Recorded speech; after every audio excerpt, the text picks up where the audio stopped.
Hey everybody, it's Kneecap here, and in this video I'm going to be going over the Shadowlands reveal stream that happened today on July 8th. And if you've never watched one of these before, like the developer Q&As, I basically take notes while I watch it, and I kind of highlight the things that I find were most important and kind of give you an overview of the entire stream in a much shorter time. So let's go ahead and get started and get into it. There's a long intro at the start of the stream just about how WoW is such a good game and brings people together, and I actually agree with all those things, but it was a little bit odd for how long it lasted. So if you're not going to watch the actual stream, you can miss that part, I guess. A little bit of a funny aside is the executive producer started it before Ion took over, and he looked like he was a bit high perhaps or something like that, but it was great. I don't mean to disparage the man at all. The biggest news, they started off right at the beginning. So beta will be next week. So I have to assume on Tuesday, which would be the 14th. So beta is next week. I am hoping. I did not get an alpha invite. That's fine, I guess. If I do not get a beta invite, I'm going to be very, very sad. So here's hoping for that. Beta will be next week. They started talking about the alpha for a little bit. They've been in alpha for about 3 months to the day. Again, they snubbed me on that, so not my favorite thing to talk about. One of the big things that they announced that they are changing already, so they don't do a lot of big changes from alpha to beta, just like tuning thing, like not tuning, but just adding little things, fixing little things here and there. But one big thing that they did because of the player feedback, so player feedback does matter, guys. Try to make it constructive so they listen. And that is, my exact notes were all Torghast all the time. So there's going to be no barriers keeping you from just running Torghast for fun, just seeing how far you can get, pushing as far as you can get. And they're going to try to make rewards not feel like you have to do that, like you have to run it all the time. So they'll put a cap on like the player power rewards, I'm sure, at a certain level, but you'll still be able to obtain like other maybe cosmetic or mount, pet, or work towards those rewards by continually running it. That way you do have some gain for running it, but it's mostly just for fun, right? So everyone always says no fun, so at least as long as Torghast remains cool throughout the whole expansion, at least that will be something that they do in favor of fun. The largest section of the stream was spent talking about covenants. That is the main system, I suppose, so I guess that does make sense. A lot of the stuff we kind of knew, so I tried to take notes on just the stuff we didn't really for sure know, or at least I didn't for sure know. Soulbinds, I did know a lot about these, but they're very similar to the Legion artifact weapon. There's a talent tree path kind of feeling in that. If you think back when you first got your Legion weapon, before you had everything filled in, you had to kind of go on a talent tree path. I'm not sure on these if you eventually do fill them all in or if it literally is a path. He mentioned talent tree, the exact words of that, so you would think that it is a path, but I guess I won't see that until I get to play it.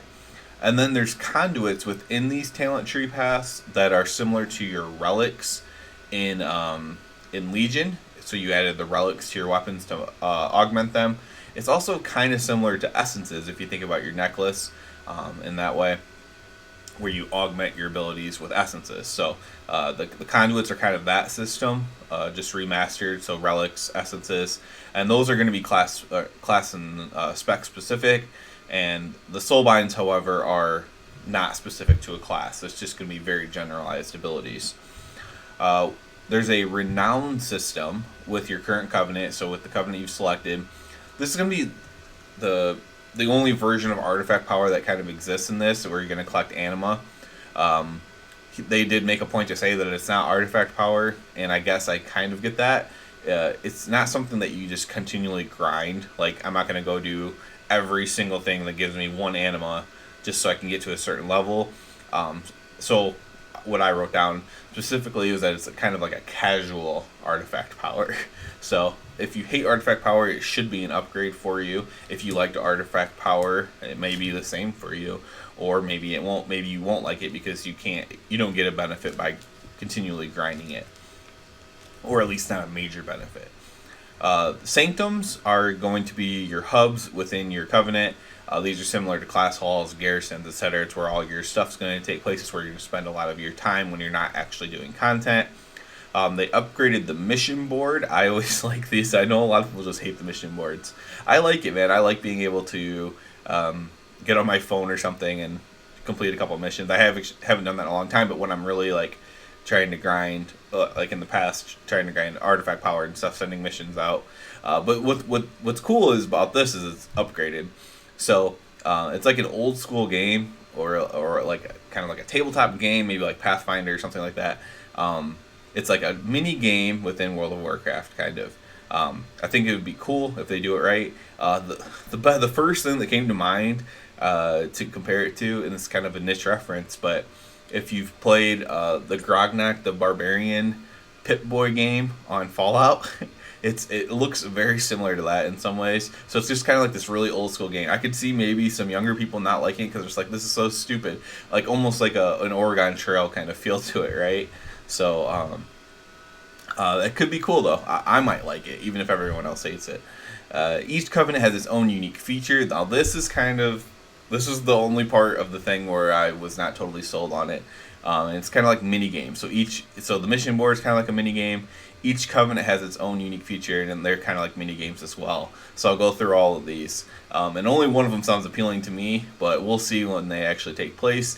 It does not sound like these are like mandatory things you're gonna have to do to increase your player power, and hopefully not, because I could see people being very upset about some of them. The very first one is the Venthyr. They have like a party. I wrote down Party Palace, kind of like the Pleasure Palace or whatever, Gallywix.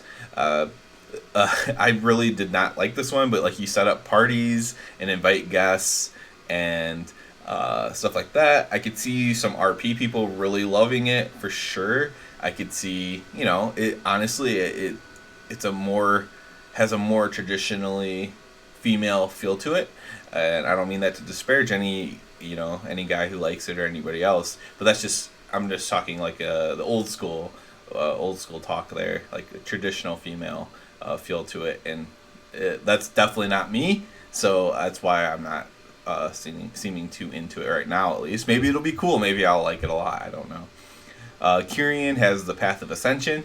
So you play as one of your soulbinds. So I don't even know who the soulbinds are for the Kyrian, but it's kind of like a boss rush mini game. This is the only one that sounds sort of appealing to me because it's actually like more battle type thing. There's the Necrolords, which have an abomination factory. This is you create abominations to match with lost souls to give them a body, and you earn rewards doing that. And this seems more maybe possibly like a match game type thing where you are giving clues and have to match it up correctly with the correct body type, like for abomination type or whatever. If that's the case, that one could be okay, but I don't know for sure, again, until I do it.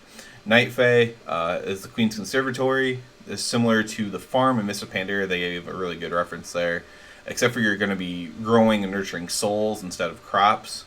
So that's what the Night Fae is all about. Again, if you actually liked the farming in Pandaria, then of course you'll like this too, probably. So I personally didn't like farming in Pandaria. It's my least favorite expansion, but a lot of people did, so that could be okay for them. Kyrian sounds the best to me, but I'm going to remain open-minded. I made sure to write that out, to remain open-minded on all of them. There's a new dungeon, Theater of Pain. This is going to be an arena-type dungeon. Think Trial of Crusade, but with more choice. Like, you don't have to, I don't think, necessarily fight everything in there. Like, you're choosing who you're fighting kind of thing, is the way they made it sound. Return to the Maw. So the Maw is a zone, and this sounds like it's going to be, their exact example was Mechagon, but like a sandbox Mechagon style zone, so where you're not having like world quests pop up. It's more of, there'll probably be dailies there then, but you'll be going and doing things. Things can just pop up, like events to do, and you do them, that kind of thing, where it's not as scripted.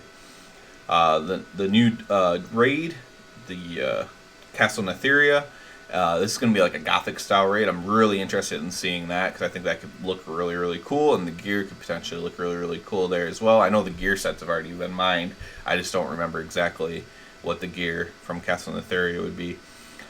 Things looking ahead, that includes the raid, the Shadowlands Mythic Plus testing. They're going to be putting that out fairly soon after.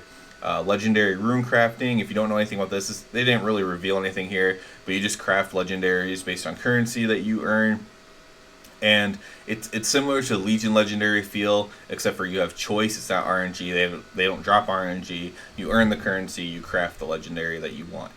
So you have agency over your character. That's a big thing. Covenant campaign. That basically is the war campaign from Battle of Azeroth. They're going to do focus PvP testing to give access to everything and see how PvP feels. By everything, I mean they'll like unlock everything for you from your Covenant, unlock out all of your powers, abilities, and see how that feels in PvP, so that way they can kind of start tuning the endgame PvP before anyone even levels that far.